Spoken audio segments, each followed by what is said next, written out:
my husband and I started Helping Hands Foreign Missions, and in 2010, we came and we had worked doing medical work. We had worked on the streets. We had worked with Native churches within some schools doing medical.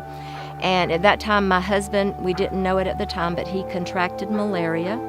We went back to America, and in just a short time, he became very seriously ill, and he passed away. And as you can imagine, that sent shockwaves, not just through me as an individual and personally, but through our ministry as well, because he was our visionary, he was our mentor. But God, of course, it's always about God, and He has shown us that in Helping Hands, that it is not about one person, it's not about me, it's about God's plan. And God planned for us to come back to Uganda. We were looking for land, and we looked for a couple of years, and in 2012, God blessed us with a beautiful place. We were able to buy 133 acres here in a small village in Uganda. It's called Namawambi. It's kind of a remote area where there's a lot of illiteracy. There's just overwhelming poverty. There is a lack of availability for medical care. And that's what God put in our hearts, is to simply take these children who have maybe no homes, no stable homes, don't have the opportunities, they're hungry, and to have a place for them to come. And that's what the Village of Eden is all about. One of the first things we built was a church, and we built it right in the center of the property. And we've opened the doors, and that's where kids come during the week. 1,000 kids come on Saturday, and we're able to feed them. We're able to share the love of Christ.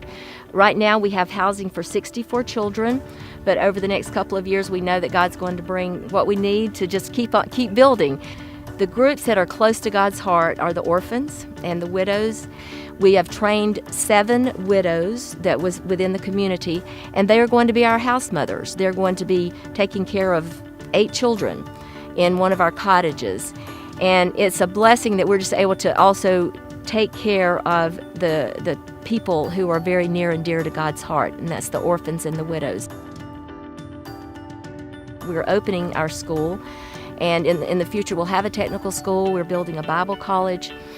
And also, one of the greatest things about the village is that it will be self-sustaining. We've already planted corn, we've planted tomatoes and potatoes and cassava and rice. So we hope to be able to feed the children through the village, what we can grow on the village.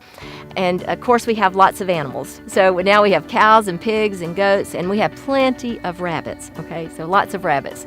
And we also have 2 fish ponds where we'll be able to feed, or we're able to feed the children lots of protein, which is important for nutrition.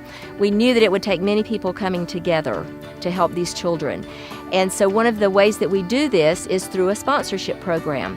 We've gone out into the villages. We connect with local churches who have started schools within their church.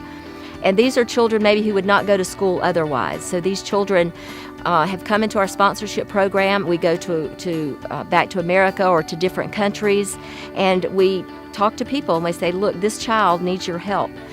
And through the help of sponsors, we have been able to help hundreds and hundreds of children. And with that money, we're able to help the children go to school. We're able to give them school supplies, a uniform, a pair of school shoes.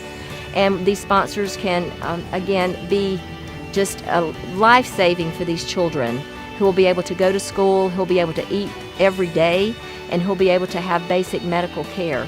We started working together, partnering together to see how we can help the children, to feed them, give them education. And that's how we have been growing, and we've really seen God working through that. So for me, it's a blessing that God allows me to be a small part of the work that's going on here in Uganda.